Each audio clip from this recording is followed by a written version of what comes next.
नमस्कार। लाइव लगातार से मैं राजलक्ष्मी आप सभी का स्वागत करती हूँ। मैं फ़िलहाल मौजूद हूँ एक 33 वर्षीय आदिवासी युवती के साथ जो कि विकलांग है और 1990 से ही अपने माँ की मृत्यु के बाद ये संघर्षरत है अपने जीवन के लिए। 1991 में इनके पिता की यूसील में नौकरी हो गई और इसके बाद पिता ने दूसरी शादी कर ली और तब से लेकर अब तक ये अपनी छोटी बहन के साथ संघर्षरत है अपने जीवन के लिए। फ़िलहाल छोटी बहन भी अब इनके साथ संघर्ष के लिए नहीं है और विकलांग होने के बावजूद ये अकेले अपने जीवन का गुजारा कर रही है, पड़ोसियों के सहारे ले रही और 2019 से इन्होंने न्यायिक लड़ाई भी शुरू की। 2019 में पहले तो यूसील में इन्होंने अर्जी दी ताकि इनके पिता इनके गुजारे के लिए कुछ रुपए दे सके और ये अपना इलाज करवा सके, लेकिन यूसील से मामला डालसा में गया और डालसा में कई सुनवाइयों के बाद भी पिता इनके भरण पोषण के लिए सहमत नहीं हुए। आखिरकार 2021 में फिर इनका मामला फैमिली कोर्ट चला गया, लेकिन फैमिली कोर्ट में भी अब तक सुनवाई की कोई गुंजाइश, कोई उम्मीद नहीं दिख रही है। ऐसे में हम बात करते हैं दोष्मा कुई से सीधे और जानते हैं कि किन मुसीबतों में उन्होंने अपने जीवन में इतनी संघर्ष की लड़ाई लड़ी। कैसे 1990 में आपके पिता की माँ की मृत्यु हुई, उसके बाद फिर कैसे आप लोगों का गुजारा हुआ?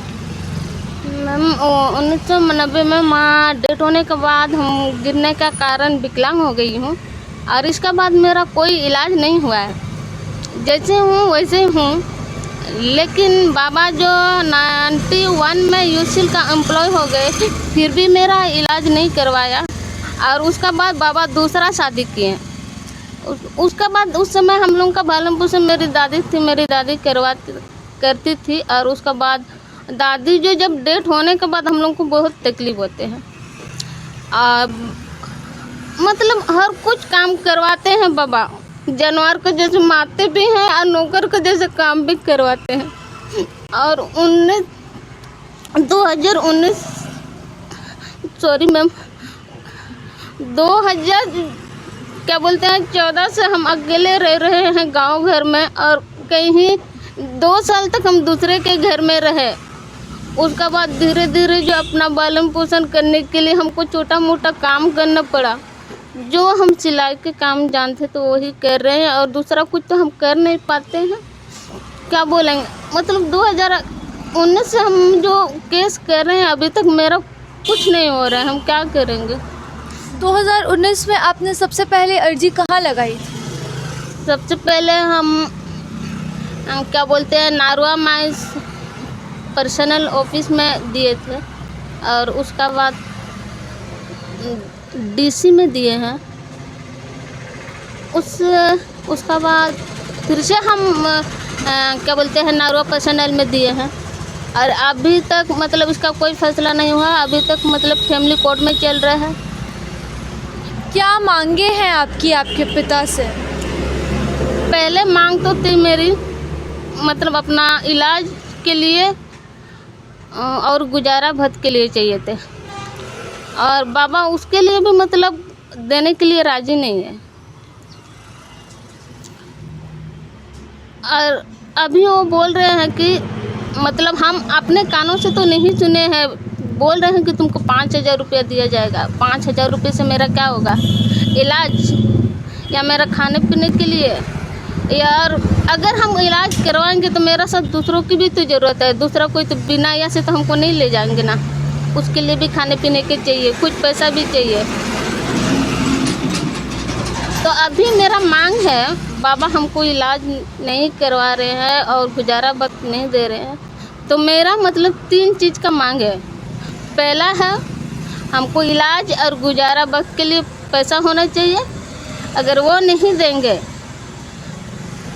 तो बाबा मतलब मेरा शादी करवा दे और नहीं तो हमको मतलब जो मेरा ज़िंदगी बर्बाद कर दिए हैं।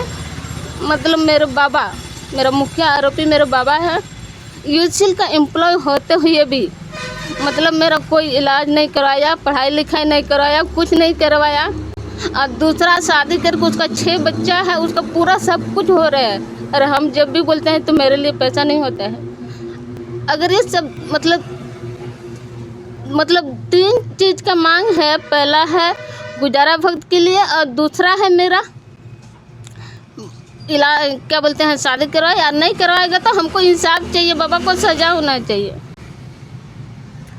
2014 में आपको आपके पिता ने घर से निकाल दिया था। मेरे को घर से निकालने का कारण मेरे बाबा ही है। मेरे बाबा ही हमको खाने पीने का नहीं देने खोजते हैं। मेरी आंखों के सामने मेरी माँ को बोलती है कि मेरी सौतेली माँ को बोलती है कि खाना छुपा दो, सब्जी छुपा दो, तो क्या करेगी? उसका तो काम ही वही है। खुद मेरे सामने में मेरा बाबा खुद बोले हैं, हम खुद अपना आंखों से देखे हैं। उसको मतलब लगता क्या है, तो सुनेगी तो क्या कर लेगी, बोलेगी, रोएगी, उससे आदि क्या करेगी? वो बाबा हमको तो खुद ही बोली है, अगर तुमको नहीं देंगे तो तुम क्या कर लेगी। जिसके बाद आपने कानूनी सहारा लिया। हाँ, जिसके बाद आपने कानून का सहारा लिया। जी मैम, पहले तो इतना कुछ नहीं जानते, तो पड़ोसी के घर में रहते थे, ऐसे करके अभी हमको कानून का सहारा लेना पड़ रहा है। ये दुकान आपने कैसे दी? ये पहले तो हम छोटे से किए थे, दूसरा का घर में जो 2 साल रहते थे वही लोगों का घर में दुकान किए थे, सिलाई उलाई किए थे। और उसको जो दीदी रहती थी उसको बोले थे कि हमको तो अकेले में लोन नहीं मिल रहा था, तो दीदी को हम बोले कि अपना नाम से लोन कर देना और हम चुका देंगे। तो दीदी लोन कर दी और उसी से हम बनाए। पहले तो मतलब छोटा सा था, अभी मतलब इतना कोशिश करके थोड़ा से किए हैं, इसी से मेरा गुजारा भक्त करते हैं। तो इससे जीविका उपार्जन आपका जीने के लिए से पर्याप्त मिल जा रहा है पैसा दुकान से? क्या करेंगे मैम, देखिए ये सब में कितना निकलता है, बिस्किट में कितना निकलता है, साबुन में कितना निकलता है। नहीं होने से भी क्या करेंगे, किसको बोलेंगे? तो मेरा जन्म देने वाला बाबा नहीं दे रहे तो दूसरा कोई थोड़ी ना देंगे। तो ये हमारे साथ थी दोष्मा कुई, जो कि विकलांग है और उनकी बस अदालत से यही फरियाद है। अभी फैमिली कोर्ट में मामला है और उनकी बस यही फरियाद है कि 1990-91 में जब वो विकलांग हुई तब से उनका इलाज नहीं करवाया गया, जबकि पिता यूसील के एम्प्लॉय हो गए और दूसरी शादी के बाद उन्हें पूरी तरह से छोड़ दिया गया। ऐसे में यदि उनका इलाज उस समय हो जाता तो आज वो विकलांगता के इस पड़ाव पर नहीं होती और उनकी बस यही मांग है कि उनका सही इलाज करवाया जाए और उनका भरण पोषण हो, क्योंकि काफ़ी छोटी सी उम्र में 6 साल की उम्र से ही वो इन चीज़ों को देखते आ रही है और आज एक छोटी सी दुकान विकलांगता के बावजूद अपनी हिम्मत को बांधे हुए, अपने सहारे को बांधे हुए आज अपने पैरों पर खड़े होने की कोशिश करी है, लेकिन उनके इलाज के लिए यह भी पर्याप्त नहीं है। ऐसे में दोष्मा कुई की बस यही मांग है कि फैमिली कोर्ट के माध्यम से उनके पिता उन्हें जीविका उपार्जन के लिए कुछ रुपए दे और साथ ही इलाज जो कि उनकी प्रमुख ज़रूरत है फ़िलहाल उसके लिए पैसे दे, ताकि वो आगे का जीवन विकलांगता के सहारे ना बिताए। तो इसी के साथ नमस्कार, मैं राजलक्ष्मी लाइव लगातार से।